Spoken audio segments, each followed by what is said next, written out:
Thank you for having me. I'm very excited to be here. And I would like for this to be an open discussion, dialogue. So if at any time, if I'm not asking a question or if you need some clarification, or I am originally a New Yorker, so I do talk pretty fast. So if you need me to clarify anything, please let me know. Okay, so we'll get started. I wanted to know if everyone, by a show of hands, anyone raise a hand if they love what they see when they look in the mirror? Very nice. Good. It's like half. Would someone like to share what's their best feature, what they love most about themselves? Miss Wendy? Me? Yes. I always like what I see. Okay. No matter what, I think that our personality shines through our face. Yes. Very good. Anyone else? What's your name? Yes. Tanya. What about you? Your eyes. Very nice. This might be a difficult question, but I'm going to ask for everyone to please be honest. All right? So would anyone like to raise their hand if there's something about themselves that they just don't like, they're not comfortable with? Okay. Thank you for being honest. What is your name? Yes. My name is Lucy? Lucy? And what is it that you would say that you?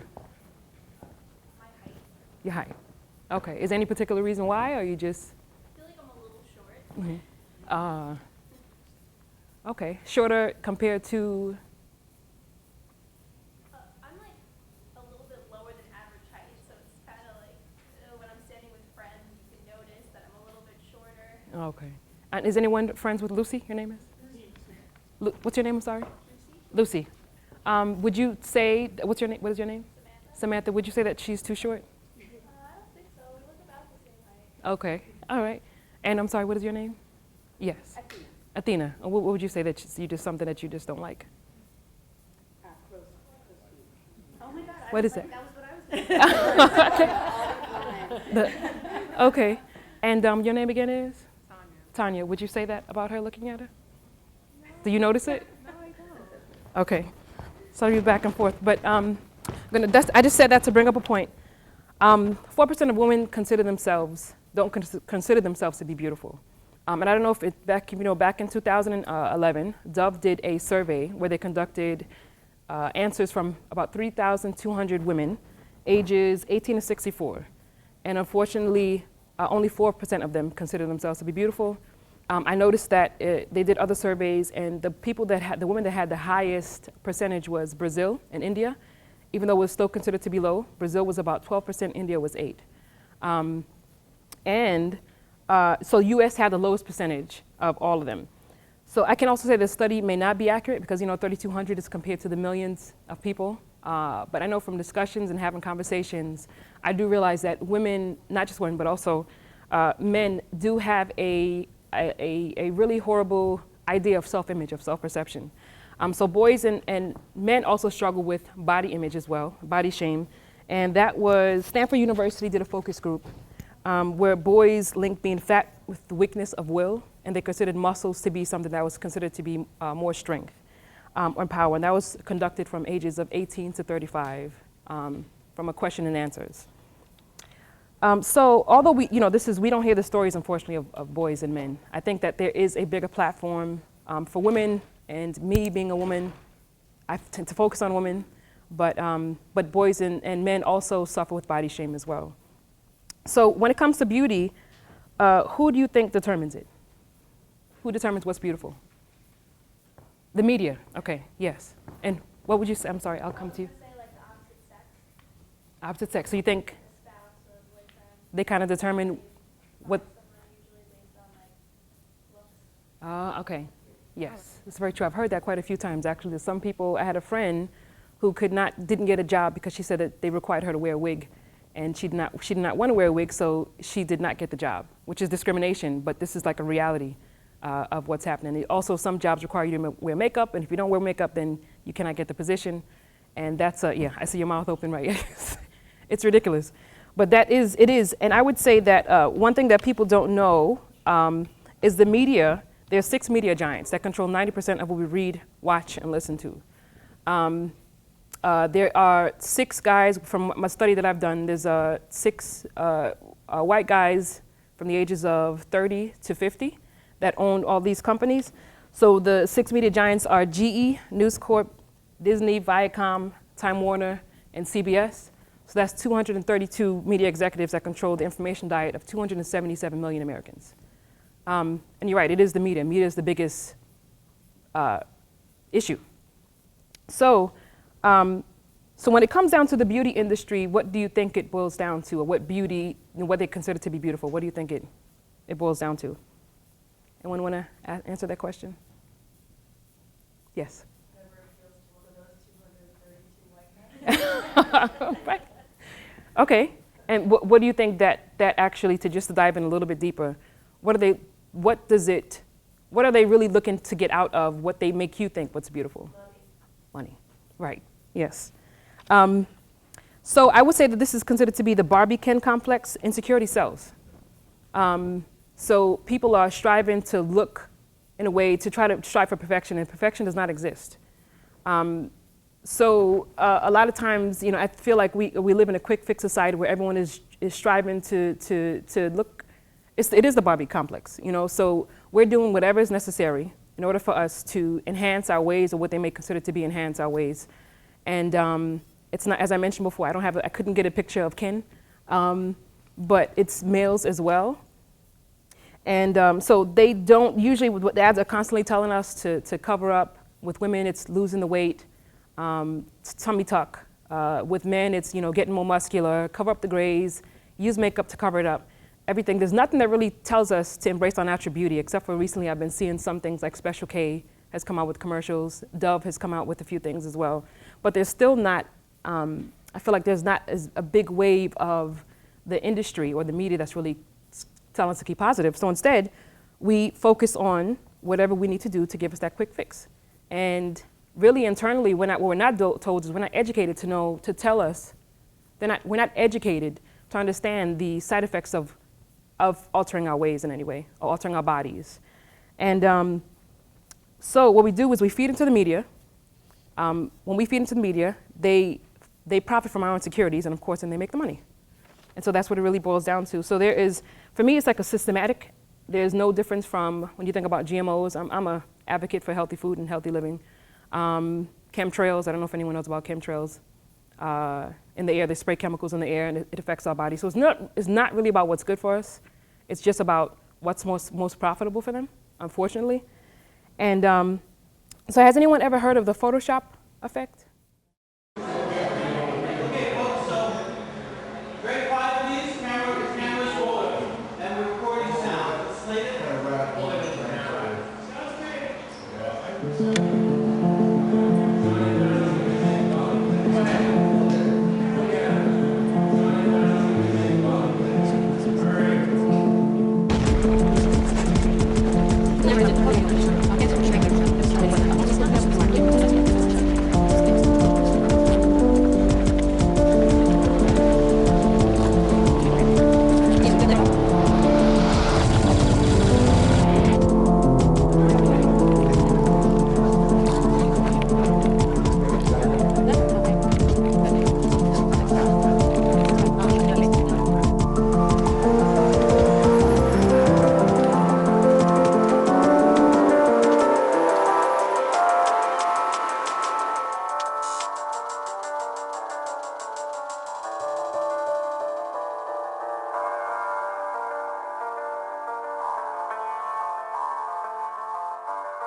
Okay, all right.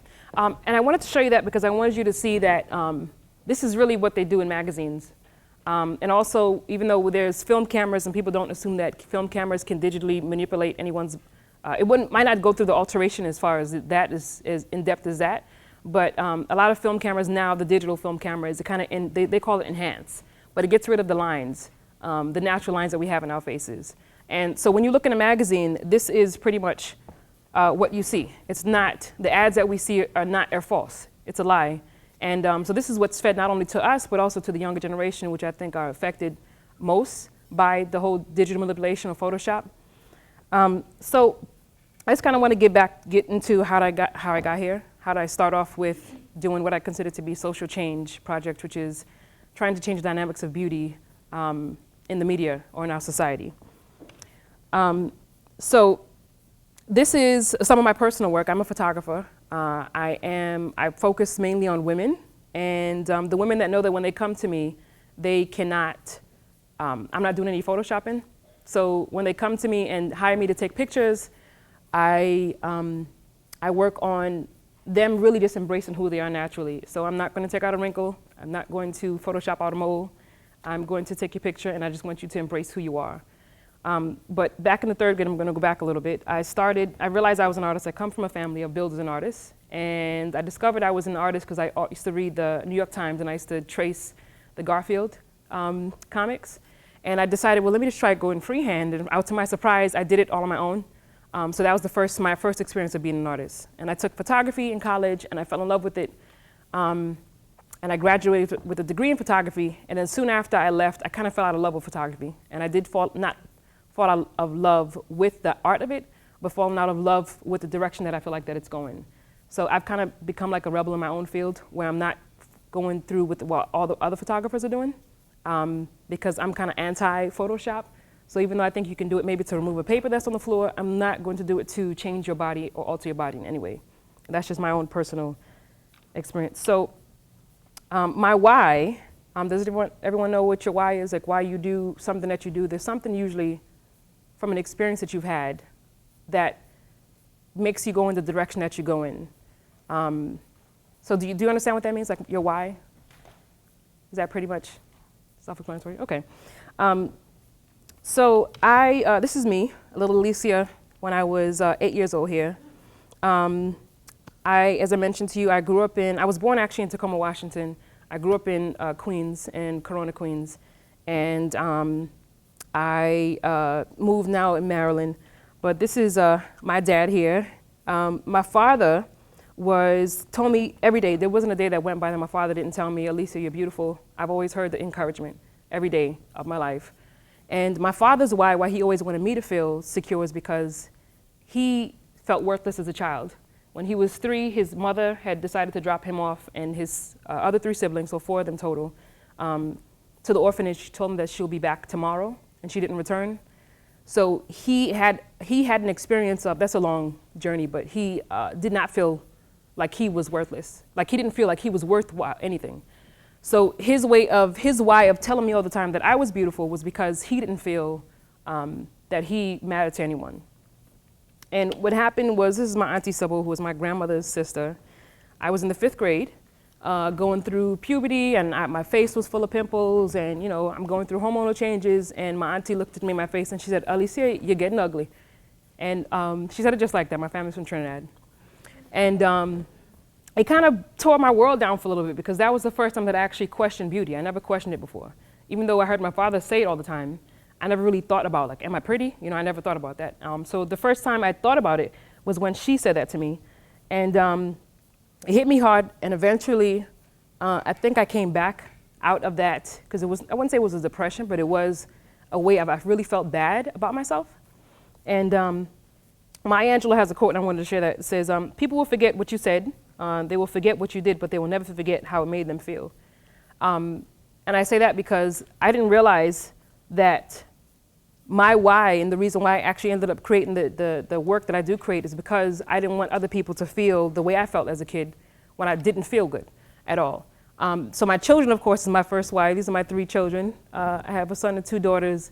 And I wanted to make sure that I produced a body of work, or I somehow contributed to society that I felt was effective and something that would create positive change and also make them feel good about themselves. So what I did is, my first project is Feminine Transitions. That's the book that I have here today. It's a social change photography book that includes portraits of females. The youngest was 7 weeks, and the oldest participant was 103. And so there's no Photoshop, all natural, no makeup. The requirement to participate, which happened to be very difficult for a lot of older women, was that you could not wear makeup, you could not wear any wigs, and you had to be free of any accessories. So I had a lot of people back out and decide they weren't going to participate after they realized that was a requirement. So this is, I just wanted to kind of give you a background of some of the people. This is Miss Yvonne. She's 70. She's one of the participants. She originally said she was not going to participate because she is a Miss Senior of DC, And she never takes pictures without any makeup on. She's never done anything without any wigs or anything on. And I challenged her and I was like, well, I think you're beautiful, you know, why not? And then she was also embarrassed by her freckles, which for me, I was like, that kind of just shows me who she is. Like, that's life. Yes? What's Miss Senior? Miss Senior is, so it's like a beauty pageant. Yeah, so Miss Senior DC, right, yes. That was the question I asked her, actually, and she explained to me what it is. So I didn't realize around the States there's different senior pageants as well. So she won the Miss Senior DC. And she told me that after being, this is the first time, as I mentioned, that she did not take a picture without makeup on. And after taking the picture, she felt reassured. And since then, she said she's felt comfortable stepping out the house without, like, she literally would not go out the house without makeup on. So this challenged her, and then from the challenge, she has built kind of like her confidence again. And I still keep in contact with her. This was 5 years ago. And it's reassuring to me to know that I'm doing the right thing when I get responses like this, that she felt good about it. This is my mom, and my mom suffered a stroke at the age of 25 due to stress, and she suffered an aneurysm, didn't realize it when she was younger. And I just wanted to show a picture of my mother because my mother is I don't remember her without a stroke. But even with the stroke, because she has paralysis on the left side, so her body on the left side is paralyzed, but she's still able to walk, but it's kind of like a drag. And my mother never complained about not being able to do anything. She drives, she cooks, like Caribbean food. She also is, she's never complained. So I always feel like her as my example, I never felt like I had to have an excuse, because if she can do it, and she had suffered with paralysis, then I can do it as well. This is Kelly. Kelly is actually a really good friend of mine. And Kelly she said, I'm only going to do this to support you. I'm not, otherwise I would not have done it. And she just had really positive feedback afterwards. And she told me that she was very happy that she did do it.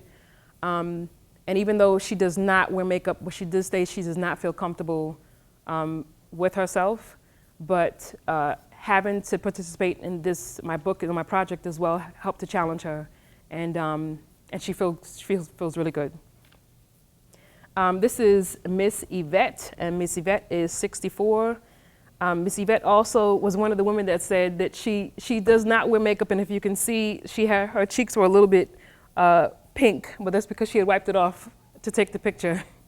And she said that this was her first time also taking a picture without makeup, and after she showed it to her husband, and she said she cried because her husband was like, I prefer you like this. And I've been telling you this for years. So I realized that the connection from speaking to her, how a lot of women also said the same thing, that their husbands have been telling them, you know, you don't need this, you know, and usually the husbands is kind of encouraging them, saying that I prefer for you the way that you really are, or naturally are. And so she had a moment which was really emotional. And once again, for me, this was rewarding. And this little one is Mimi. Mimi she was 2, now she's 6. No, she was 2, so she's 5. She's 7 now.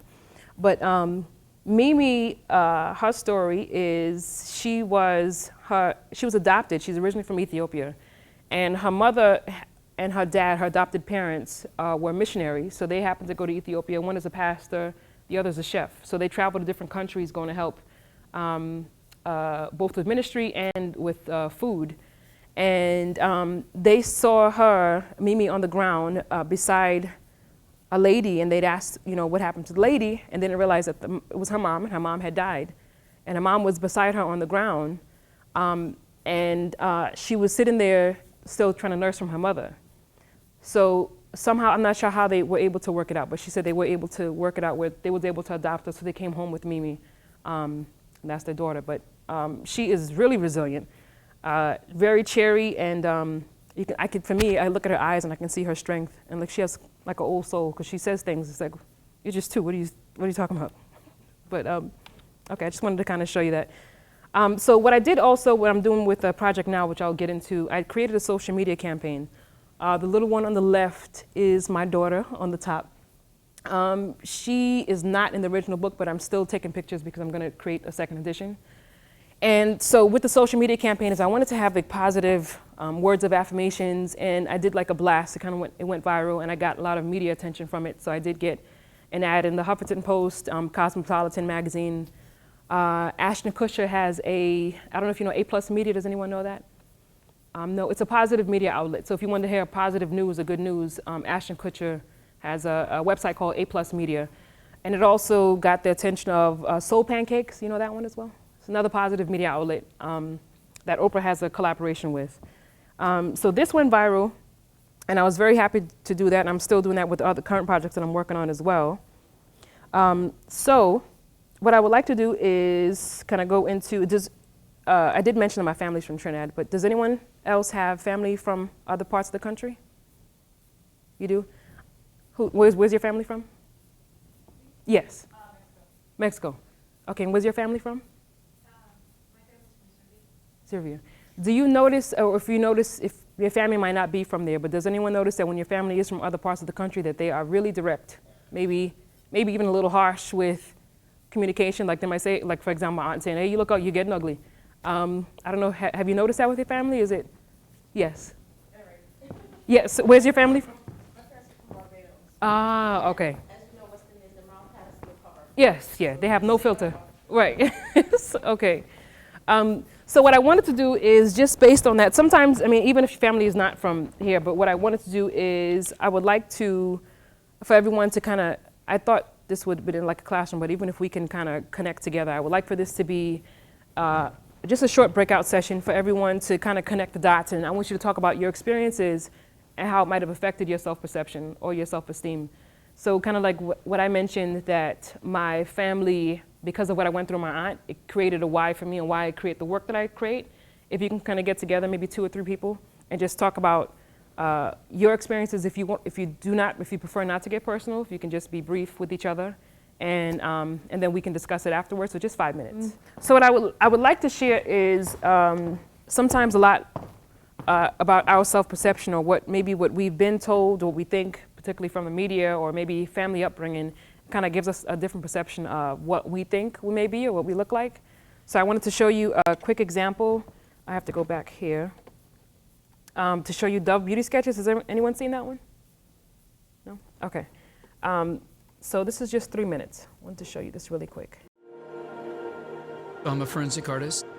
Worked for the San Jose Police Department from 1995 to 2011. I showed up to a place I'd never been, and there was a guy with a drafting board. We couldn't see them, they couldn't see us. Tell me about your hair. I didn't know what he was doing, but then I could tell after several questions that he was drawing me. Tell me about your chin. It kind of protrudes a little bit, especially when I smile. Your jaw. My mom told me I had a big jaw. What would be your most prominent feature? Kind of have a fat, rounder face. The older I've gotten, the more freckles I've gotten. I would say I have a pretty big forehead. Once I get a sketch, I say thank you very much, and then they leave. I don't see them. All I had been told before the sketch was to get friendly with this other woman, Chloe. Today I'm going to ask you some questions about a person you met earlier, and I'm going to ask you some general questions about their face. She was thin, so you could see her cheekbones. And her chin, it was a nice, thin chin. She had nice eyes. They lit up when she spoke. Cute nose. She had blue eyes, very nice blue eyes. So here we are. This is the sketch that you helped me create, and that's a sketch that somebody described of you. So yeah, that's...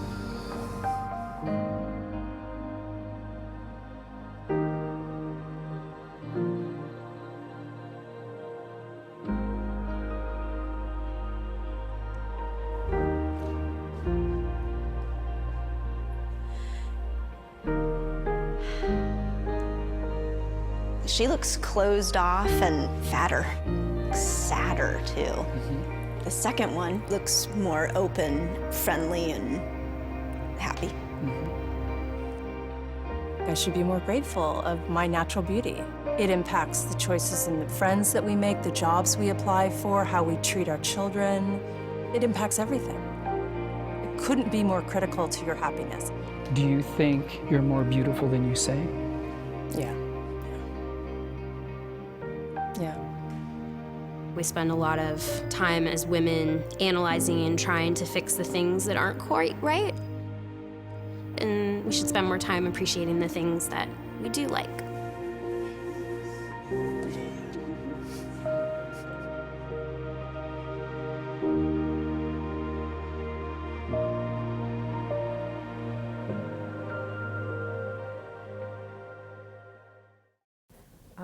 So I just wanted to show you that because the idea was to kind of get into your experiences, and sometimes I believe we are our worst critics. Whether that's from our own personal experiences growing up or things that maybe we were told by family, or kids can also be really mean and they tell you things that might not necessarily be true. I also found that a lot of times when you maybe appear too confident, that people want to kind of knock you down. But it also doesn't help that when we look into the media and what we see, is not, as I mentioned before, it's not actually what it is. So I wanted to get into little pictures of what Photoshop and not Photoshop. So the real picture, and even though this one on the left of Beyonce is still a little bit Photoshopped, there's not as much as it is on the right. Can anyone point out the differences? Yes. Okay. Yes. Yep. Her hair. What else? Yes. And her waist is a little bit thinner, if you can see it. Yeah. So this is also, obviously this one, you can tell the difference. You've seen what they did with this picture? So usually in most cases what they do is they take the lines out to make it look, as again, they have this thing called flawless. I can't stand that term, but that's what they use. So they make everyone thinner, unless there are some people who decide that they do not want them to Photoshop them in magazines, and they're adamant about it. So they cannot do it if you ask, if the celebrity requires them not to do it. But this is typically what they do with images. And I also feel like I do a lot of aging conferences because I go and speak, because my book is also about appreciating our natural beauty as we age. So I think it's horrible what they do with seniors because we all age, and regardless of whether it's, I'm not judging anyone if they decide to do any plastic surgery or enhance their look in any way, but regardless of what, we all get to we all age, we all grow older. And I think changing someone to make them look completely younger is just ridiculous to me, but this is typical of what they do in magazines and in the media. So I feel like it makes senior citizens feel insignificant in a way. So as I mentioned, that men are not exempt from this. This is a picture that was used of President Obama. If you can see the differences, can you see the transition in these images? The lines are gone. They made his grays. I don't know if you can see it on this screen, but he doesn't have as many grays on the right picture, on the left picture as he does. He doesn't have as many grays on the right picture as he does on the left. They also thinned out his face a little bit. So the issue is also, as I mentioned before, this is Clooney. The same thing. It just looks so, this just looks so plastic to me, and I prefer the Clooney on the left than I do on the right, and that's just my own personal experience. But as I mentioned, that boys and men, they do suffer also from body shame. And unfortunately, I don't feel like there's a platform to also hear their stories. But I wanted to read I don't know if you do notice that with men, it's all about adding. So it's about getting stronger, getting buff. And with women, it's about subtracting. So losing the weight, getting a flatter stomach. And I also say that children are not exempt from this. So they also Photoshop our little babies, they Photoshop their bodies. She's an actress, and I could not remember her name, but I'm not sure. What do you think that this actually does to a child's self-esteem, seeing their image like this? Would anyone like to? Sorry, I didn't hear you. Yeah, it ruins their self-esteem. How can you feel good about yourself after you see that this is what you naturally look like, and then they Photoshop your body? So I would think it's a pretty graphic image. But there's the photographer who did a picture of this. This is actually her daughter. And there was I know I did a conference one time, and afterwards a mother came up to me and she said, I showed this image, and she said to me that, thank you for showing it, because there's a thing now where her daughter and her daughter's friends were cutting. And they were cutting because of body shame. And I didn't realize the seriousness of it, but I do know that, we all naturally have a certain body type. And I think as long as you're healthy, then we have to learn to just embrace that. But it also comes down from the older generation, or people around us just constantly giving us just positive feedback. So what I want to read a statistic. This over 80% of 10-year-old girls are afraid of being fat. By middle school age, 40 to 70% of girls are dissatisfied with 2 or more parts of their body, and body dissatisfaction hits rock bottom between the ages of 12 and 15. That's middle school. That's where there's like a critical age. And I think that we can help boost self-esteem if we did show more positive images, and of course the media wouldn't do it, so it has to come from the home. So through my work, I do create social change, and I challenge the images of beauty, because this is definitely not something that I would like to see, and it's an unfortunate reality.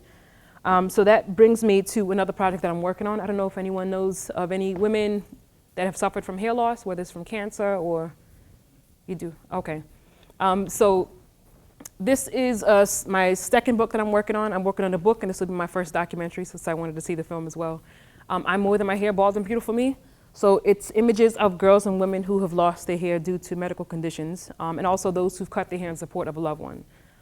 This particular lady here, she's a henna artist, and she is doing a henna crown on a woman. Her name is Serene, and she didn't lose her hair, but her friend was diagnosed with breast cancer, so she cut her hair in support of her friend at the same time that her friend had to shave her hair, which is commendable.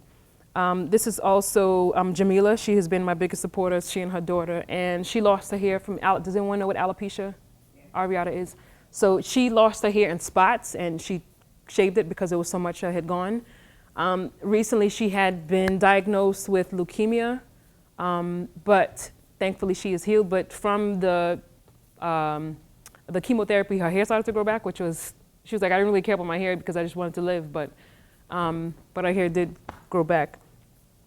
And this is Amy, and Amy also had alopecia areata, and but what I do notice is that the women, from my experience, the women who are bald, you really kind of get to see their beauty. You see who they are. You kind of hone into the face and them.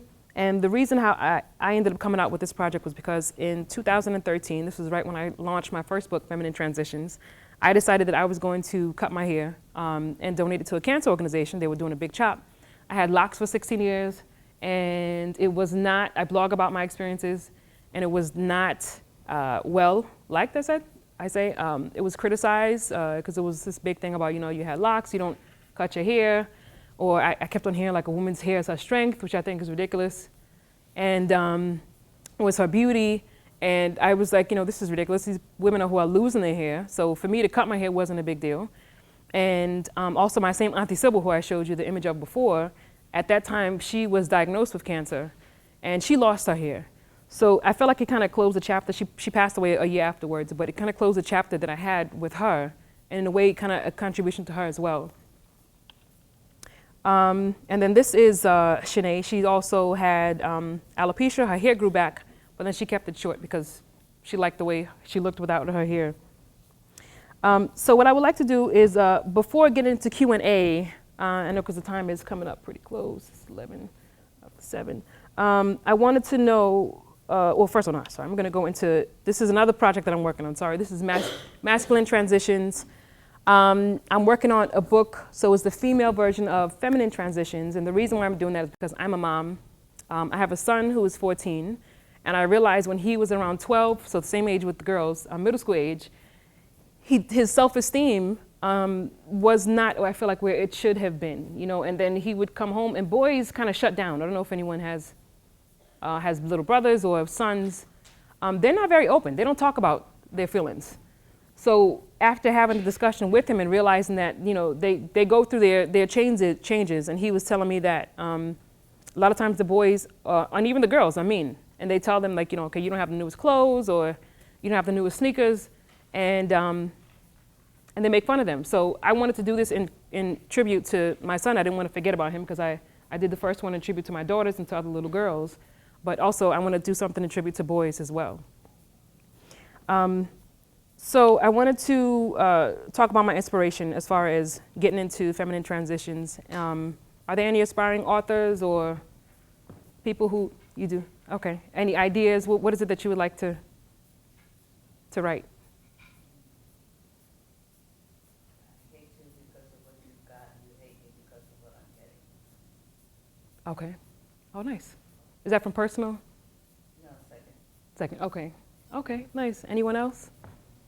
No aspiring authors, artists? No, okay. Go ahead. Within or go without. So it's 2 books. Okay. And I wanted to show you this before getting into Q&A because I think it's important to know, this is where I started with feminine transitions. It was an idea, and even no one might have raised their hand, I'm sure that there are people who may have ideas that you have. If you see on the top, 4:19 a.m., August 16, 2009, this is where it started. I started off from a sketch. And I had the ages, I kind of broke it down, and you might feel like this is a little bit off topic, but I just wanted to show you, when you have an idea, a lot of times you have family that might say to you, you shouldn't, you can't do it, or that doesn't make any sense, or it's not possible. But it just really just starts off with an idea. So these are the 2 pages that I started off with. And from that, I gave birth to Feminine Transitions little by little, of course. It was a 4-year process. But I just wanted to share that with you so you know that if you do have something that you would like to do, you can always do it. It's just an idea, just to get started. So I would like to open it up to Q&A if anyone has any questions before we go any further with other ideas. One thing, no, because everyone has different stories. I did realize, as I mentioned with feminine transitions, a lot of the women kind of backed out. They were like, I'm not doing it if I can't wear my makeup. And with men, I found it to be as they were not as comfortable as I thought they would be. And I feel like men in particular, men do contribute a lot to, my biggest supporters have been the males in the beginning. I thought it would have been maybe more women organizations and things like that, but it has been men because they connect the dots with their daughters and their mothers. So, but it has been kind of like pulling teeth to get them involved as well. There's no common theme across? No, it's just, with men it's all about the body. With women, although it's the body as well, it's also, I feel like it's a lot more with the face, hair. With men, it just seems to be pretty much like body, shape of their body. That has been like one of the things that they have been more struggling with, I would say, boys and men. Well, I'm really thinking about it that way. So. Okay. They're actually books. I feel like there is kind of a wave of more positive. Right, yes. Right, yes, thank you. And there's another book, I cannot remember the name of it, and I said I would remember it when I got here, but it was something to do with body shame. So there was images of female models who were thicker. And I think that is one. And then there were women of different diversities in that. So it would take some time actually either going to visit Amazon or going to the bookstore and actually getting a collection of books. Ebony just came out. I don't know if anyone saw the recent Ebony magazine where they had plus size models in the front cover. You saw that one. And which one? Finally. Oh, right. And I think that, we have, so really what it comes down to is really us, it doesn't hurt to call the different publications and saying, I want to see more of this. Because I know if I'm in the grocery store and the lines are too long, I would call and say, hey, the lines are too long in this area. Can you please get some more employees to work there so the lines aren't that long? So someone told me that it's just as easy as calling the publication, which I've done as well, and saying we need to see a diversity of people so that, our generation of children and of course people in general feel good about themselves here. I have definitely noticed, I feel a lot more confident because I'm learning as well. When I first started with my first book, Feminine Transitions, I didn't realize that beauty and women was such a big deal. I really didn't, I just figured maybe I had my own experience. I was kind of in my own world. But I feel like when I connect with these other women and they also have a change of mind of their own experiences, it's like a force. So together we're all in this together.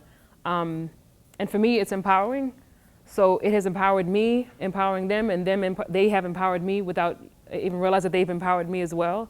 So I feel a lot more confident from my experience with going through with my projects. I really felt they were confident because what the husbands have been telling me is that they've been telling them all along that they prefer for them. I know even in my house, my mother always wore foundation. I think was when you put the different. Okay, sorry. And so my father used to always say, I'd rather you not wear it because when I kiss you, then it's all over my face and things like that. So, but the husbands were saying the same thing that I've always told her that I'd rather her just not wear it. But I think, again, it is a societal pressure where they feel like they have to go outside and, kind of fill in the lines and put a face on, really. But I think it was reassuring after they see themselves in an image and they did not look as bad as they thought they may have looked without the makeup on. And then the reassurance from the husband saying, you see, all along, this is what I was telling you. From the husbands, from the daughters too, and from the sons. So it's been on all sides. There has been like positive reinforcement. Because you know what I realize is that we are our worst critics, but also women are harder on each other than the men are hard on them. So it's like I feel like women a lot of times are comparing themselves to each other, you know, one is trying to be better than the other. So I think maybe that's why sometimes the male influence is not as big of a deal, because it's like we're competing against each other, you know, to see who can look better. And I know from having discussions, particularly in junior high schools and high schools, what the boys have said the same thing, like I prefer for them to be naturally beautiful, but then the girls are saying, well, wait a minute, you like the girls who look like this, so what are you telling me? Are you telling me, like, you're saying one thing, but then you're doing the other?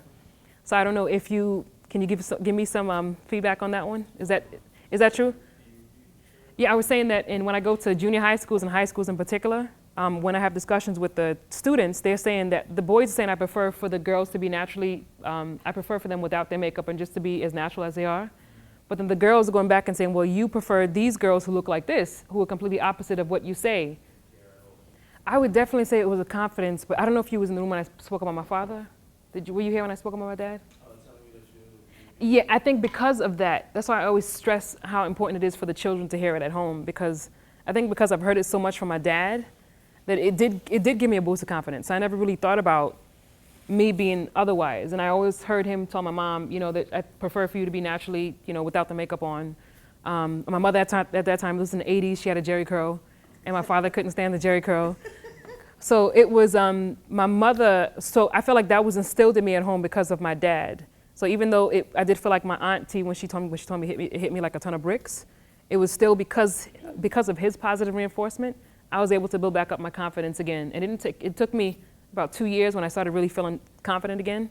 But I feel like it could have been worse, but because of his positive reinforcement that was consistent, it wasn't as bad as I felt like it could have been. Because I know some kids, they would hear that and they're cutting or they're committing suicide. It's serious.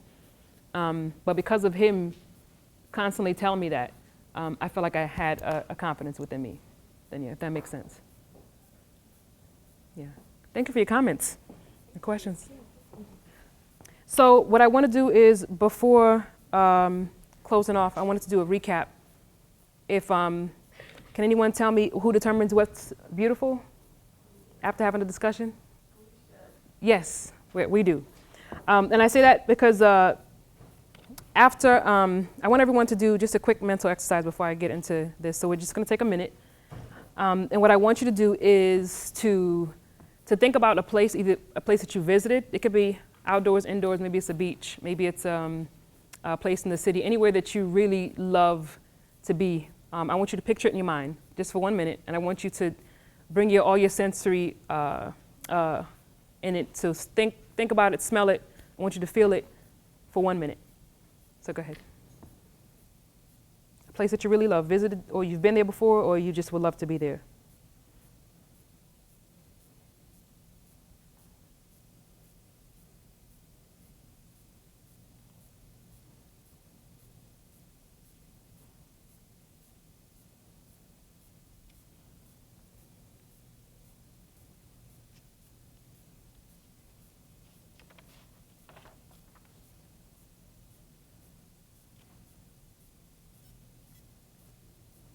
Okay, that's 1 minute. Can someone please share? If I have two people, just share what they thought about the beach. Can you tell me what you saw at the beach? Okay. What did the land look like? Did you just? Sandy, and it's a big green, against the blue water and sand. Okay. And the reason why I do this is because I took this picture I love California. This is in San Diego. And I like to do the mental exercise because we can easily just, when I think about the land, I think about our bodies in the same way, because the land for me is naturally beautiful, and just like I think our bodies or ourselves are naturally beautiful. So I could either focus on just say, this is beautiful, and I really love that, or I can look at that and say, there's a patch of sand that's missing, it's a little lopsided over here. I see a patch of grass, it's not really there. The people aren't even, so I feel like what we do sometimes is that we kind of nitpick at our bodies and ourselves. So if we think of ourselves as we think about the land, which is naturally beautiful, I think it'll make make things a lot more effective for us. And in that as well, I have to reiterate that it does come from the home. So if we teach our children, not just our children, but you have nieces, nephews, cousins, your grandparents, because they don't hear it at all, and they're constantly told that they're getting too old. Media is the number one culprit. But just your friend, particularly women, I would say that to each other. We don't do that enough. We don't compliment each other enough. But just to say that I think you're beautiful, you look nice today. Simple as that. But I think if we think of our bodies as we think of the land, there's no such thing as perfection. So stop striving for it. Just embrace yourself as you naturally are. And that's it. So one thing to think about, I do say that we do have the power to make the change. I love this particular quote. If tomorrow a woman woke up and decided that they really love their bodies, just think about how many industries would go out of business. And I'm not promoting sending people out of business. I'm not promoting that. But what I am saying is that we do have the power to make the shift. So therefore, if we're not buying into something, they have the only option that they have is to change whatever it is that you're buying into. They have to shift the focus somehow. So we help to shift the focus by determining or making it a demand on what is it that we want, really. Yes. So I just want to thank you. My time is over. And thank you for having me. I appreciate you. I'm done.